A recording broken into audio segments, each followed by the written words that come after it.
Hi hello welcome to I dream. నేను మీ విష్ణుప్రియ. ప్రస్తుతం మనతో పాటు ఉన్నారు రమేష్ పసుపులేటి గారు, qualified personal finance professional and certified mutual fund distributor. వారితో మాట్లాడదాం. Hello sir. నమస్తే అండి. సార్, మనకి చాలా మెయిల్స్ వస్తుంటాయి కదా డైలీ. సో అందులో ఒక మెయిల్ని తీసుకుందాం మనం ఈరోజు.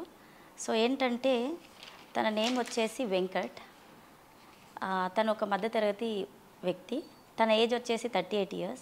తన శాలరీ 50,000. తను ఒక ప్రైవేట్ కంపెనీలో జాబ్ చేస్తున్నారు. అతనికి ఒక బాబు అండ్ పాప. బాబు వయసు వచ్చేసి 10 ఏళ్ళు, పాప వయసు వచ్చేసి 8 ఏళ్ళు. సో నెలకి వాళ్ళ మంత్లీ ఖర్చులు వచ్చేసి 35,000. మిగిలిన అమౌంట్ ఉంటుంది కదండి 15,000. దాన్ని నేను ఇన్వెస్ట్ చేయాలనుకుంటున్నాను. సో ఎందులో ఇన్వెస్ట్ చేస్తే బాగుంటుంది, మా పిల్లల ఎడ్యుకేషన్ కోసం అండ్ వాళ్ళ మ్యారేజ్ కోసం అనేసి వాళ్ళ అడుగుతున్నారు క్వశ్చన్. సో మీ సలహా చెప్పగలరు? సో ఇందులో వచ్చేసి అతని ఏజ్ 38 years. అవునండి. సో మిడిల్ ఏజ్లో ఉన్నాడు. సో నెలకు 50,000 సంపాదిస్తున్నాడు కాబట్టి ఓకే, ప్రస్తుతానికి ఖర్చులు కూడా 35,000 వెళ్తున్నాయి. సో నెలకు 15,000 మిగులుతున్నాయి. సో అంటే వచ్చిన శాలరీ కన్నా ఎక్కువ ఖర్చు పెట్టట్లేదు కాబట్టి ఇది చాలా మంచి విషయం. సో నెలకు ఆర్థిక క్రమశిక్షణ ప్రకారం చేస్తున్నాడు. నెలకు 15,000 దాచిపెడదాం అనుకున్నాడు. ఇక్కడ కొన్ని అంశాలు మిస్ అయినాయి. అవేంటంటే అతను టర్మ్ ఇన్సూరెన్స్ తీసుకున్నాడా లేదా ఒక విషయం అతను మెన్షన్ చేయాల్సి ఉంటుంది. వాళ్ళు మెన్షన్ చేయలేదు. టర్మ్ ఇన్సూరెన్స్ తీసుకోకపోతే ఫస్ట్ ఆఫ్ ఆల్ మంత్లీ ఒక 2,000 పెడితే అతనికి ఒక 1 crore వరకు టర్మ్ ఇన్సూరెన్స్ దొరుకుతుంది. ఓకే. మంత్లీ 2,000 పెడితే. సో ఒక term insurance 1 crore term plan తీసుకోవాలి. తర్వాత ఒక హెల్త్ ప్లాన్ తీసుకున్నారా లేదో చెప్పలేదు. అతను ప్రైవేట్ ఎంప్లాయీ అన్నారు. అవును. సో ఇంకొక 2,000 మంత్లీ పెడితే ఒక ఫ్యామిలీకి ఒక 10 lakhs rupees వరకు హెల్త్ ఇన్సూరెన్స్ దొరుకుతుంది. అంటే హస్బెండ్ వైఫ్ ఇంకో 2 పిల్లలు ఉన్నారు కాబట్టి వాళ్ళిద్దరికి కలిపి ఒక 10 లక్షల వరకు మంచి హెల్త్ ఇన్సూరెన్స్ ప్లాన్ దొరుకుతుంది మార్కెట్లో. ఓకే. సో 4,000 rupees మనం వాటి కోసం ఫస్ట్ పాయింట్ స్పెండ్ చేయాలి. ఇవి ఆల్రెడీ తీసుకుని ఉంటే చాలా బెటర్. అంటే వాళ్ళు మెన్షన్ చేసిన 35,000లోనే ఈ 4,000 ఆల్రెడీ తీసుకుని ఉంటే బెటర్. రిమైనింగ్ 15,000 ఇన్వెస్ట్ చేయొచ్చు. లేదంటే అతను ఇంకా ఈ ప్రణాళిక చేయకపోతే ఫస్ట్ ఈ 4,000 rupees ఇలా స్పెండ్ చేసి రిమైనింగ్ 11,000 ఇన్వెస్ట్ చేయాలి. ఓకే. ఈ రిమైనింగ్ 11,000 ఎక్కడ ఇన్వెస్ట్ చేయాలంటే ఇప్పుడు వాళ్ళ బాబు వయసు వచ్చేసి 10 ఏళ్ళు. అవును. పాప 8 ఏళ్ళు. పాప 8 ఏళ్ళు. సో బాబుకి ఇంకొక 10 ఏళ్ళ తర్వాత అమౌంట్ కావాలనుకుందాం. లేదంటే ఒక 18 ఏళ్ళకి అమౌంట్ కావాలనుకుంటే బాబుకి ఒక 8 ఏళ్ళ అమౌంట్ కావాలి. అవును. పాపకి 10 ఏళ్ళ అమౌంట్ కావాలి. సో ఇది కొంచెం ఈక్విటీలో ఇన్వెస్ట్ చేయాలి. కొద్దిగా ఎక్కువ రిటర్న్ రావాలి. ఇక్కడ నుంచి వాళ్ళు ఆర్డీల ద్వారానో ఎఫ్డీల ద్వారానో పోతే వాళ్ళ గోల్స్ రీచ్ కాలేరు. సో కంపల్సరిగా వాళ్ళు ఒక 10 ఏళ్ళు ఒక ప్రణాళిక పెట్టుకొని 10 ఏళ్ల పాటు ఒక ఈక్విటీలో ఇన్వెస్ట్ చేయాలి. ఈక్విటీ అంటే మళ్ళీ అతనికి షేర్స్ చేసే టైం ఉందని నేను అనుకోను. సో కొద్దిగా టైం కూడా లిమిటెడ్ ఉంది కాబట్టి మ్యూచువల్ ఫండ్స్ ద్వారానే వెళ్దాం. ఓకే. మ్యూచువల్ ఫండ్స్లో 10 ఏళ్ళు అనేది చాలా మంచి టైం. ఆయనకి 35 years కనుక 45 లోపు తను గెయిన్ చేయడానికి స్కోప్ ఉంటుంది. అవును. సో అతను 38 years ఉన్నారు. సో అతను ఏజ్ 48కి వచ్చేళ్ళకి ఫస్ట్ చిల్డ్రన్ ఎడ్యుకేషన్ పూర్తి చేయాలి. చిల్డ్రన్ ఎడ్యుకేషన్ కోసం సపోజ్ బాబుకి ఒక 50 లక్షలు అవసరం అనుకుందాం, పాపకి ఒక 50 లక్షలు అవసరం అనుకుందాం. సో 1 కోటి రూపాయల దాకా వాళ్ళు బిల్ చేయాలి. బిల్ చేయాలి కాబట్టి సపోజ్ అతని దగ్గర 15,000 ఉందనుకుందాం. ఎందుకంటే ఇప్పుడు మన ఖర్చులు మనకు తెలియదు, టర్మ్ ప్లాన్ హెల్త్ ప్లాన్ తెలియదు కాబట్టి ఇవన్నీ తీసుకోకపోయింటే తీసుకోవాలి. లేదంటే 15,000 మిగిలినాయి కాబట్టి 15,000లో మనం ఎవ్రీ మంత్ ఎస్ఐపిలో ఇన్వెస్ట్ చేయాలి. ఓకే. అవి కూడా మిడ్ స్మాల్ క్యాప్లో ఇన్వెస్ట్ చేయాలి. కొంచెం భాగం అంటే 15,000లో ఒక 5,000 వర్త్ నిఫ్టీ ఇండెక్స్ ఫండ్లో ఇన్వెస్ట్ చేయాలి.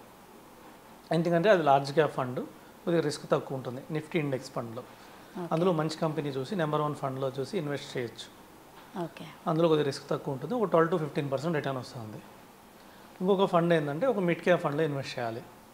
ఈ మిడ్ క్యాప్ ఫండ్లో లాస్ట్ 10 yearsగా చూసుకుంటే 20% CAGR ఇచ్చింది. ఓకే. ఈ ఫండ్లో ఇన్వెస్ట్ చేస్తాం.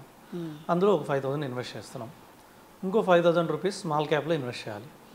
ఎందుకు ఇన్వెస్ట్ చేయాలంటే కొద్దిగా 10 years అనేది మంచి టైం కాబట్టి ఈ టైంలో కొద్దిగా స్మాల్ కంపెనీస్లో ఇన్వెస్ట్ చేస్తే కొద్దిగా ఎక్కువ రిటర్న్ వచ్చే అవకాశం ఉంది. అంటే మనం అనుకున్న విధంగా 20% అబవ్ వచ్చే రిటర్న్ వచ్చే అవకాశం ఉంది.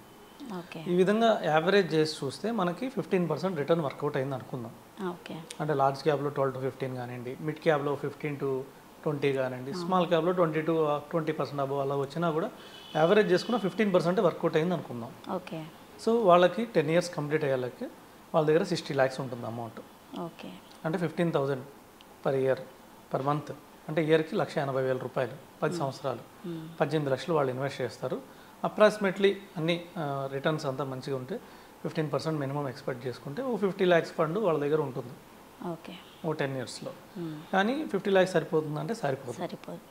ఎందుకంటే ఇద్దరు పిల్లలు ఉన్నారు కదా, అవును. 50 lakhs వేసి వాళ్ళ బాబుకి ఇచ్చేస్తే వాళ్ళ పాప ఏమవుతుంది? సరే వాళ్ళ పాప బాగా చదివి పాపకే ఇచ్చేసారు అనుకోండి 50 lakhs, బాబుకి ఎట్లాగా? సో కంపల్సరీగా 1 crore ప్లాన్ చేసుకోవాలి. అవును. ఇందులో ఇంకొక విషయం కూడా మిస్ అయింది. ఆల్రెడీ ఎంత ఇన్వెస్ట్ చేస్తున్నారు, ఫండ్ వాల్యూ ఎంత ఉందో అది కూడా ఉంటే బాగుండేది. ఎక్కడెక్కడ ఇన్వెస్ట్ చేస్తున్నారు మనకు తెలిసేది. అవును, కొద్దిగా ల్యాండ్ కొన్నారా, లేకపోతే ఏమైనా ఎఫ్డీలో ఇన్వెస్ట్ చేశారా, ఇంకా ఇవన్నీ కూడా చెప్పుకుంటే ఇంకా క్లారిటీగా ఉండేది. సరే మనం ఇప్పుడు లేవనుకునే చెప్దాం, జస్ట్ సింపుల్ ఇంతే మెయిల్ పెట్టారు. లేవనుకుని చెప్పే పని అయితే ఇంకొక 50 lakhs కావాలి కాబట్టి ఆయన శాలరీ ఇప్పుడు 50,000, నెక్స్ట్ ఇయర్ ఇంక్రీజ్ అవుతుంది. అవును. ఆ నెక్స్ట్ ఇయర్ ఇంక్రీజ్ అవుతుంది. అలాగే మ్యూచువల్ ఫండ్ కూడా ఇంక్రీజ్ చేసుకుంటూ వెళ్ళాలి. దీన్నే స్టెప్ అప్ ఎస్ఐపి అంటారు. ఓకే. కంపల్సరీగా వీళ్ళు స్టెప్ అప్ ఎస్ఐపి ద్వారానే వెళ్ళాలి. ఎందుకంటే వాళ్ళ గోల్ రీచ్ కావాలంటే స్టెప్ అప్ ఎస్ఐపి ద్వారా వెళ్ళాలి కాబట్టి ఎవ్రీ ఇయర్ 20% పెంచాలి. 20% పెంచాలి. అంటే ఇయర్ 15,000 అనుకోండి, నెక్స్ట్ ఇయర్ ఇంకో 20% అంటే 3,000 పెంచాలి, 18,000 చేయాలి.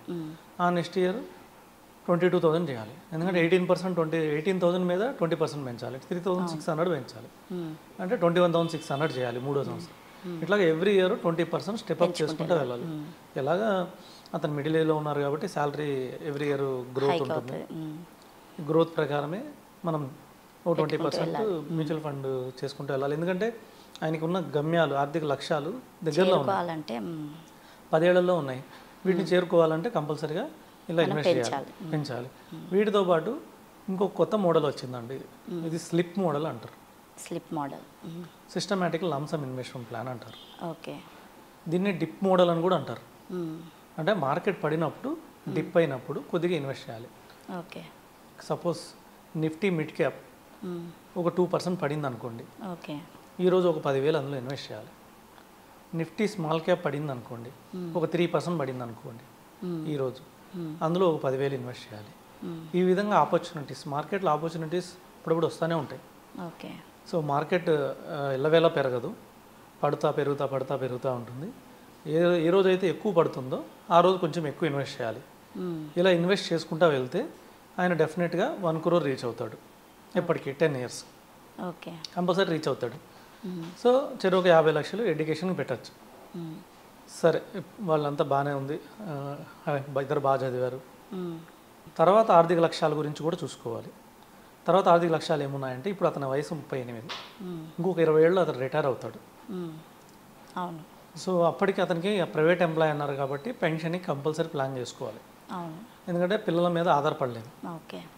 సో అందుకని చెప్పేసి కంపల్సరీగా అతని పెన్షన్ కోసం కూడా ఒక 2-3 వేలు పక్కన పెట్టుకుంటూ వెళ్ళాలి నెల. మధ్యలో కూడా ఎక్కడి నుంచి అయినా అమౌంట్ వస్తే అమౌంట్ ఇన్వెస్ట్ చేసుకుంటా మ్యూచువల్ ఫండ్ ద్వారా రిటైర్మెంట్ ప్లానింగ్ కూడా చేసుకోవాలి. ఓకే. సో ఈ విధంగా చేసుకుంటే అతని ఆర్థిక లక్ష్యాలు ఎటువంటి టెన్షన్ లేకుండా హ్యాపీగా అచీవ్ అవ్వచ్చు. ఓకే అండి, విన్నారు కదండి. మీకు ఇంకేమైనా సలహాలు, టిప్స్ కావాలంటే సార్ని కాంటాక్ట్ అవ్వచ్చు. Thank you sir. Thank you.